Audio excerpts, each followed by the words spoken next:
in less than 12 hours. The polls will open in Virginia on Election Day. All eyes remain on the race for Virginia's 2nd congressional district. Democrat Elaine Luria is hoping to hold on to her seat, but is facing a challenge from Republican Jen Kiggins.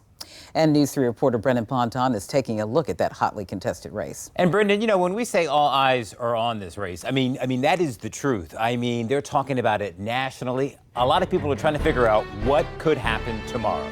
It could certainly be close, and with our exclusive heat mapping technology, we'll be tracking the results as they come in starting tomorrow night beginning at 7 o'clock. And we're taking a look here at the 2nd congressional district, and I want to show you what it looked like 2 years ago when Democrat Elaine Luria defeated Republican Scott Taylor by 6%.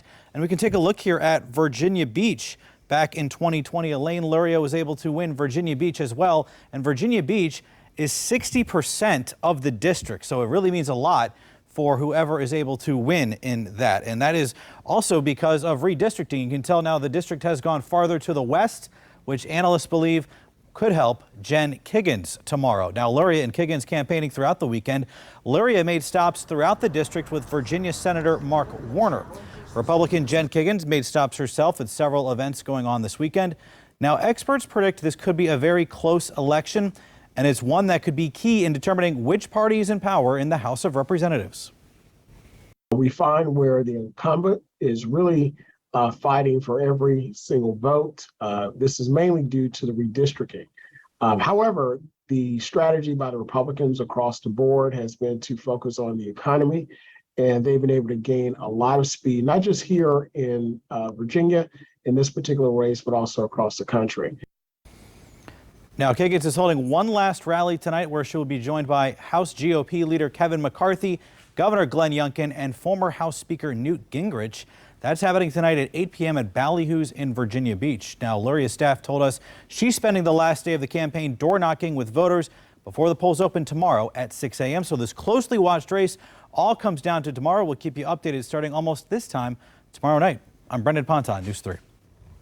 Brendan, thank you. Early voting in Virginia ended on Saturday, so let's take a look at the final numbers across the 7 cities. Virginia Beach led the way with more than 36,000 ballots cast early. Chesapeake voters cast more than 26,000 ballots. Hampton topped 9,000 votes during the early voting period, and the city of Suffolk saw just over 8,500 early votes this year. All right, now let's take a look. Newport News and Norfolk each topped the 8,000 mark. Newport News saw more than 8,400, while Norfolk officials say just 8,100 people voted early. Portsmouth recording more than 4,500 ballots during early voting. Now, if you plan to vote on Election Day, here are the times that you need to know about. Polls open tomorrow in Virginia at 6 a.m. and will close at 7 p.m. In North Carolina, polls are open from 6:30 a.m.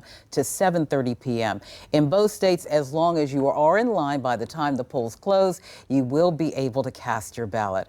Now, News 3 has you covered on all things elections. You can find our coverage from races in your area before you head to the polls, as well as election results as they come in tomorrow on WTKR.com. All right, make sure that you have the News 3 app on your phone so that you can get breaking alerts on election night and up-to-the-minute results in all the races across the region. It's free to download at WTKR.com/apps. Election Day will be a win